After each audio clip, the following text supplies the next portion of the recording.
All right. Hello and welcome. Welcome to another installment, another episode of the Rebreak Speaks podcast. My name is Avi, and I'm joined today by a really very special guest, and we're going to have a great conversation. I'm very excited about this. Would you like to introduce yourself to the podcast?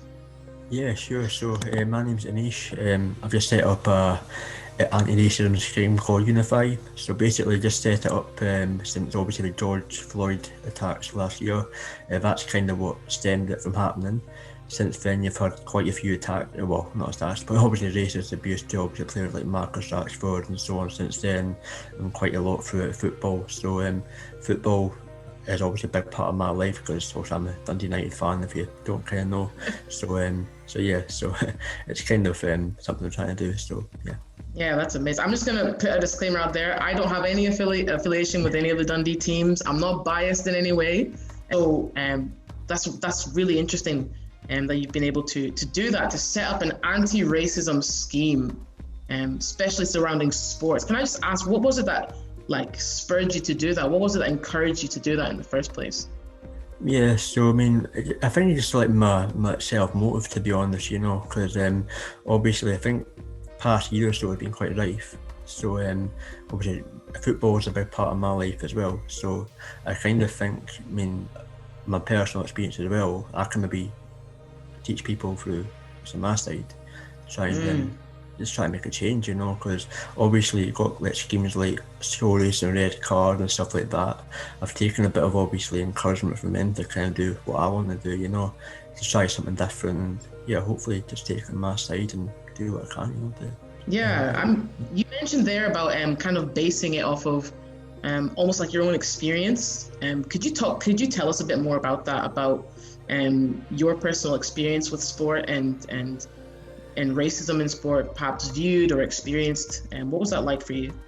Yeah, so I mean, to be honest, I've not actually experienced it through sport racism, which is quite good because, I mean, to be honest, nothing would ever kind of deter me from following my sport at all, because obviously I'm a big football fan, but through school I maybe experienced a bit due to like my colour and stuff like that, but to be honest, maybe you're upset at the time, but see when you look at it maybe a few years down the line, even now, I mean, kids back then were young anyway, so you can maybe accept it, what they were saying, but even still now, yourself, because you adults, like older adults and stuff, like even like coming to obviously like certain skin colours and stuff like that as well. So I think everyone can be educated from it. So yeah, I think there's a lot that can be done. So just yeah.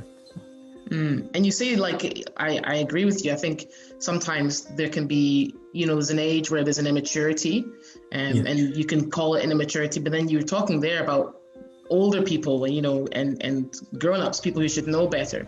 Have you ever seen anything happen at football games from older people around racism? To be honest, never experienced it personally, but obviously you always see it like broadcasted through media, social media, news and stuff like that to see it happening. But luckily I've never experienced it on like a personal level, I mean, if I had, I maybe probably would have felt a bit disheartened or something, but no, I'm glad I've not, because I mean it's kept myself in shape and just made me carry on and keep doing, and because obviously I know people have experienced it themselves, these issues, so if I can help in any way that I can, then I'd be happy knowing that I've done something right. So yeah, that's amazing, and that fire that fuels you to push that is an incredible reason to do what you do. Yeah, exactly. And I think, we're talking here about racism in sport and specifically football, and we'll go on to talk more about that, racism in football and all the things happening in that world. But I just want to touch quickly on racism generally as a principle or as an idea. And you talked about experiencing racism as a younger person and in school, where, you can chalk it up to immaturity, but how did those experiences, how did they make you feel, or did they change how you saw yourself? Well, to be honest, when I was at school, I wasn't always the most talkative person. I can probably put it down to what experiences and how I kind of felt at the time. But see as you get older, you kind of come at yourself a bit more, you kind of, your eyes open a bit more around you, you know that it's a problem. You can't kind of stay away from it. But you kind of think yourself that, you know, if you've got a bit of fire in your body, you can try and change it for what you can, you know. And it just give you that. I mean, nothing's impossible. That's the way I see it. So if I can kind of do something about it, then, you know, then I'd be happy. Then everyone else would be happy, you know. So yeah. So what was that moment for you? The moment that you decided, like you're saying that eye-opening moment. What was that moment for you in terms of understanding racism generally? And then what was the moment for you to decide that you wanted to start UNIFY? Yeah. So basically, I mean, when I started up UNIFY, it was like, I didn't really know how it would turn out, because you can actually start like something up, but sometimes it cannot turn out the way you want, sort of thing. So you can set something up, but maybe like only a couple of people be interested in it. But since I started it, like this is just over a month now since I've had it, like over 3 different platforms, I've almost got about 800 followers or so, you know. So it's kind of a big, obviously, big moment. And I say, because it's quite early on in the scheme just yet, you never know, it could go further on, you know. So yeah, I think the way I kind of portray it through my social channels, I think that's how it gets interested, you know. And then obviously people I kind of interview, the question that I ask, it's quite eye-opening as well, because the type of response you get to from these people the interview, I think that's kind of what obviously spurs people on to think, hey, this is a good idea, you know. So I'm doing a good thing. Well, I feel anyway, so just keep it going.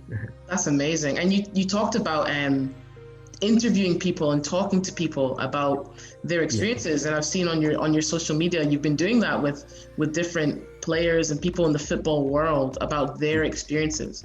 What did that do for you? You know, hearing the experiences of other people, did that kind of you know, you talked also about having this quick following. You've had this platform for like a month, but there's 800 people now behind you. Is it almost as if you are, I don't want to use the phrase waking up, but you're seeing more of a need for something like this? Yeah, I think so, because I mean, the way I see it is the more people that are there, the more organisations that are there to, you know, open up to racism, then more bodies a better for one. That's the way I see it, you know. So to have more of a following, that'll kind of lead to a better kind of future, you know, for whoever it is within the Black, Asian, minority ethnic community, you know.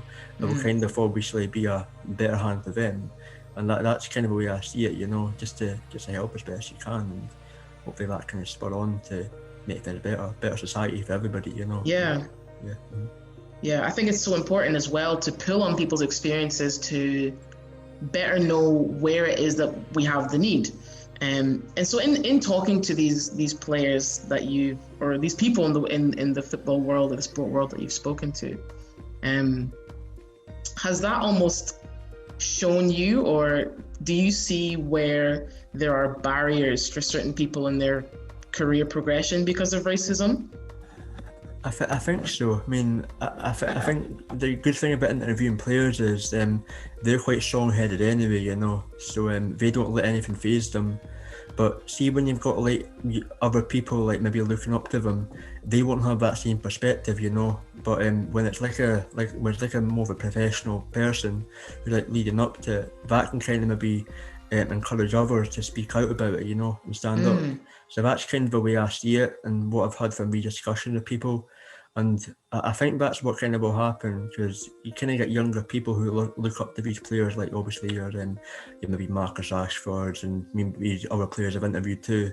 So obviously it's kind of a good platform for me to kind of build from, and I'm pretty sure that'll be a good thing. And the more interview, then will kind of work well. That's the way I see it, you know. Yeah, and I think you're 100% correct in talking about younger people as well, because racism is not a new problem. Racism has been around for a very, very long time, and unfortunately it's still around in full force, unfortunately, still today.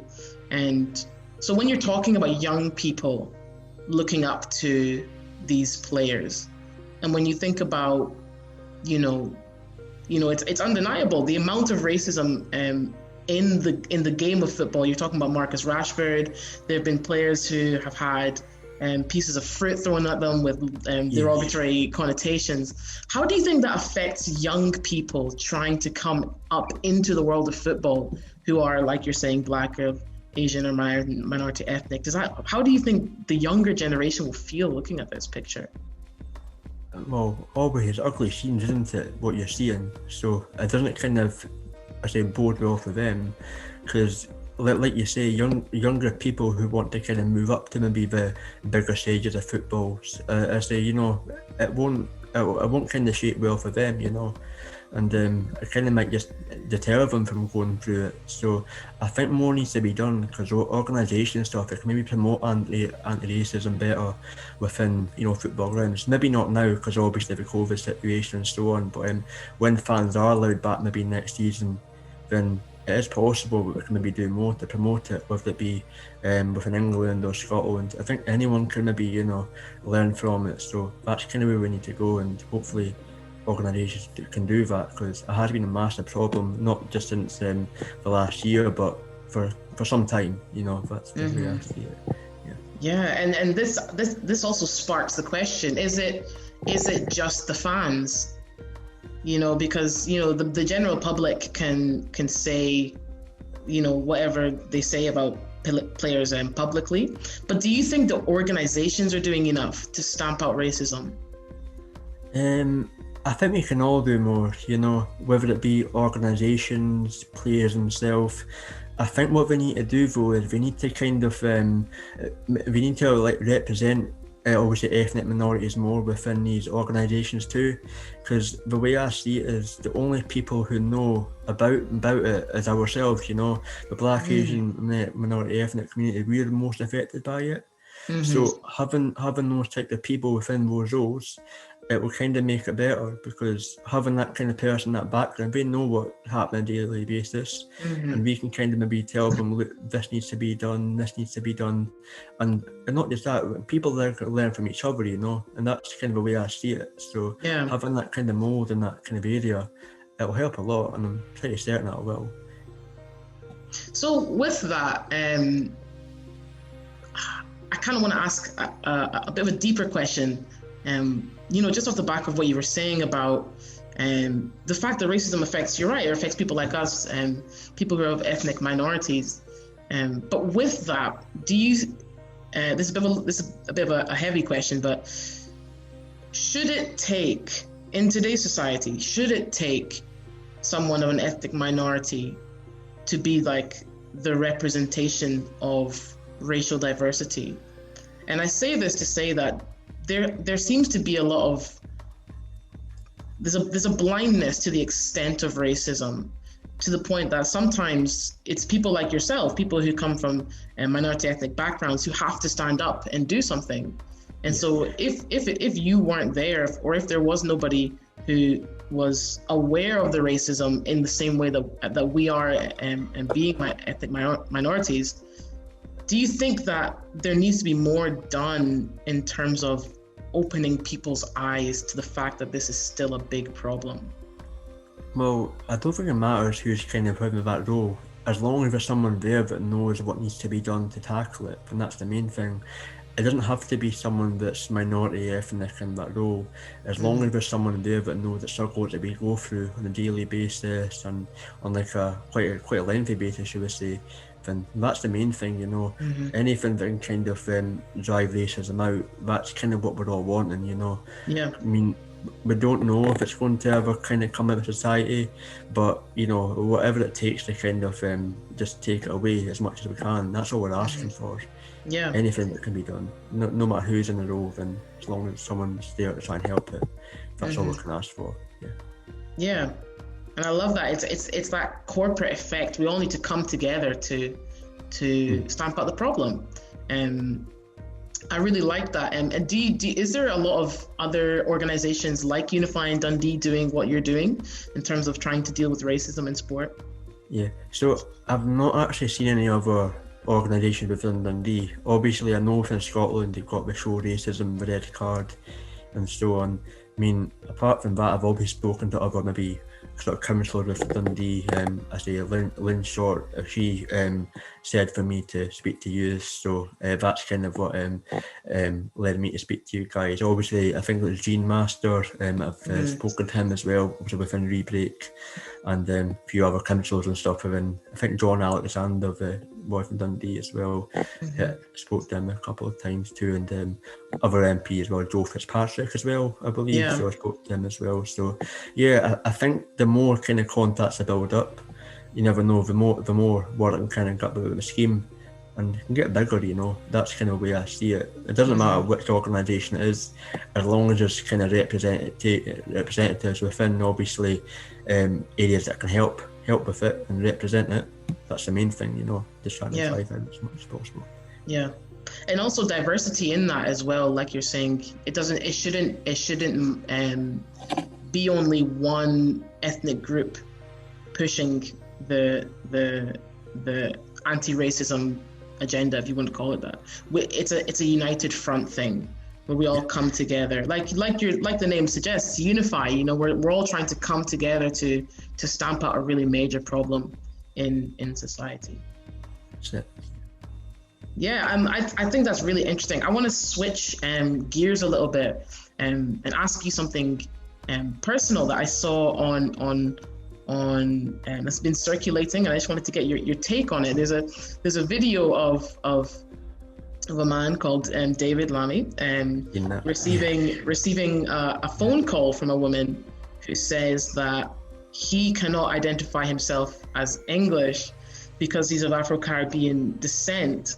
And that's obviously a very distressing thing to hear. But if you don't mind, I wanted to ask about your own experience, because I understand that you are of Indian descent. That's right. But also grown up in Scotland and spent a lot of time in Scotland. And so how do you or have you ever had that identity being challenged the same way that it was for David? Yeah, I've never kind of experienced it myself. I know probably other people have, maybe, but I'm lucky I've never kind of experienced it. But I'm going kind of towards that kind of instant of what I was with David Lammy to see, that's quite disheartening, you know, because the thing is, I mean, personally, the way I see it, I'm born and bred in Scotland. I've never actually been to India myself. That's kind of the way it is. So I've always been here. So if anyone was to say that to you, you'd feel shocked, you know, because it just feels like you don't kind of belong, you know, and you kind of got you know, people kind of barking up the wrong tree, basically, should we say, you know, just trying to get you out. But the thing is, you just got to stay strong, you know. That's all you can do.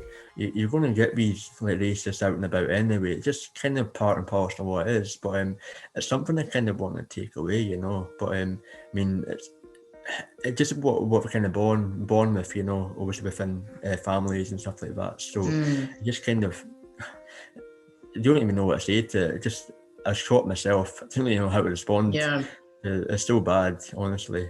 And I think it's actually relatively common. I mean, I can speak to my own experience of being of West African descent, growing up in the UK, like you're saying, but also if you even look at the English football team, not all of those players are like white Europeans, and so that idea that you can't identify as a Scot or a British person or an English person, it's a barrier, like, you know what I mean, like to inclusion in sport. And you're right, it's really sad to see that this is the experience of so many people. Do you think that, you know, again, moving towards football, do you think that the problem of racism in football is spoiling the game? Do you mean like the racism within football, you mean, sort of thing? Yeah, do you mean? Yeah, yes. Yeah, so I would say so, to be honest, yeah. So I mean, I don't think it was so bad maybe say 5-6 years ago or so, but see, if you look now within the past year, you're seeing it more and more often. Not just maybe like every couple of months, it's almost every week now, you know. You're kind of seeing everything. I think most recently the one within I think it was one of the Rangers players, Glenn Kamara, was from I a Czech Republic player from Slavia. I don't know if you've seen it. The boy Kudela, he was obviously, it wasn't obviously said he was racist, but it was alleged racism, you know. But the way I see it is, he wouldn't have reacted otherwise if he wasn't racist. That's the way I see it, you know. So it's just kind of one of those things. You just want to stamp out where you can and just stop these things from happening, you know. But we all need to come together. It's not just a case of hoping. It's a case of doing, you know. That's what we need to do. We just need to come together and do something about it, because it's starting to get worse and worse, you know. And that's it's almost oxymoronical, if you can say that, because you would think that as time went on, we would deal with racism better, or there'd be less racism. But like you're saying, it's almost like it's becoming more prominent. Yeah. And it's like you're saying, it's painful to see. It's ruining the game of football. It's ruining, like we said earlier, it's ruining opportunities for younger people. So the big question is, what do we do? Where do we go from here? Yeah, I think that's up to the organisations to decide, you know, because I mean, we can obviously say things, but until we don't say things what's happening, we need to be the ones that pull out the finger and do something, you know, because we're the ones that have the power, you know. We I say us, like me, or say UNIFY, I say I don't have much of a say just now because I'm only like a month into my sort of scheme. But you got obviously the football organisations like FAs and government schemes as well. I think the thing is, you need role models and stuff to kind of work within these areas to try and speak to them and see what they can do. But the thing is, they can speak to them, but the whole thing is the government and the FA, they need to listen to them, you know. They can't just obviously ignore what's happening, because the thing is, it is kind of happening more and more often. So we can't ignore what's happening. We need to do something about it and not just let it run. Yeah, we do. You're right. It's almost sad how people with great intentions like yourself, you know, building this platform for people to see the issue for what it is and to bring awareness and to bring solution is one thing, but these organizations making the institutional changes is another. I'm not sure if you're aware of the government report that came out this week saying that the government did not find any institutional racism within the UK. How do you feel about that idea, that precept? Yeah, you don't really know what to say to that, you know, because I mean, I think they should know fine and well themselves that you know, that things are happening. It's, like I said before, it's like we're just turning a blind eye to whatever's happening, you know. But as you say, it's an institutional problem. It's happening more and more. It's not as if it's been something that's just happened like maybe a few months ago, but it's just something that's been ingrained in society for so long. We need something to happen from it. It's just getting worse and worse as the time goes.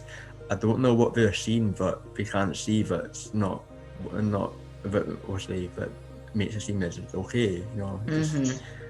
It's just crazy, honestly. It is. You just don't know what to say to that, because, you know, honestly, just so bad.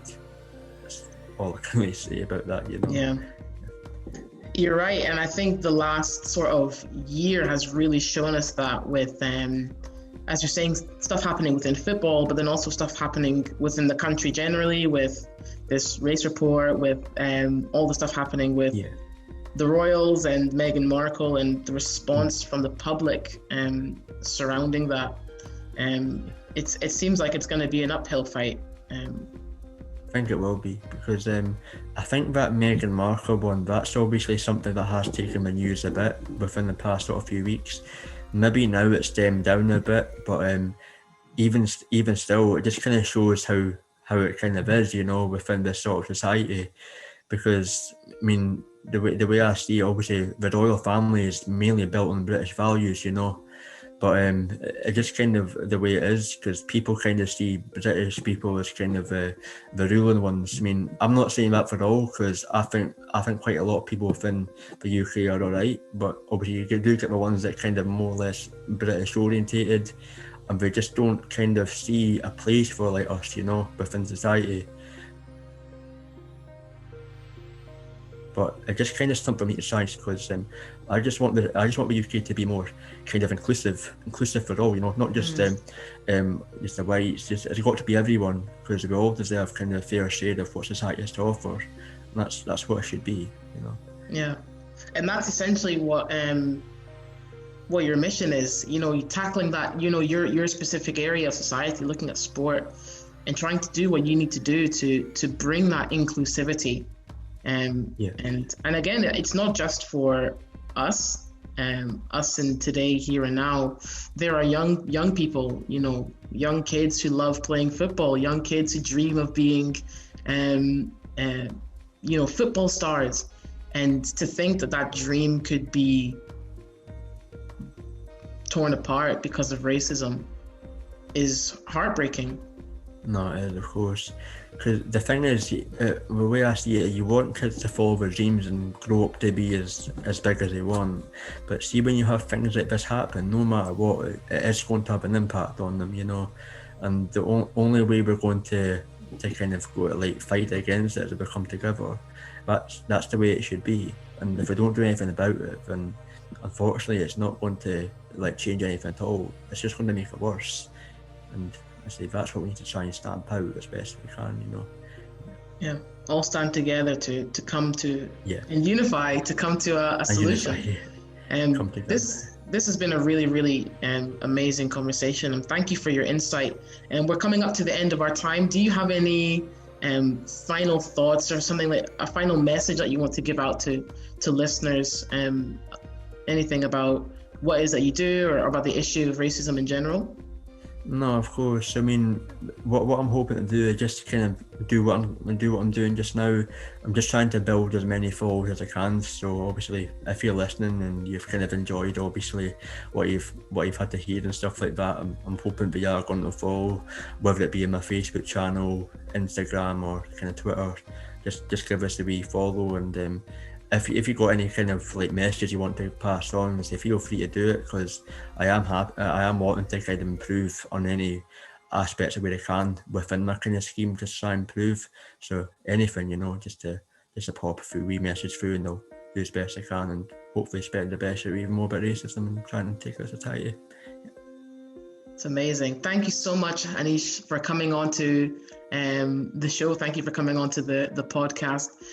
We've really enjoyed this conversation, and we want to stand together to deal with racism once and for all. We want to live in a fair, like you're saying, a fair and inclusive society. And we really are thankful that you are leading that world in sport in Dundee. You're leading the way in that. So thank you for everything that you do. Keep doing what you do. And we hope to see you flourishing in the future. This has been the Rebreak Speaks podcast, and we hope you've enjoyed this episode, and we'll see you again for another one.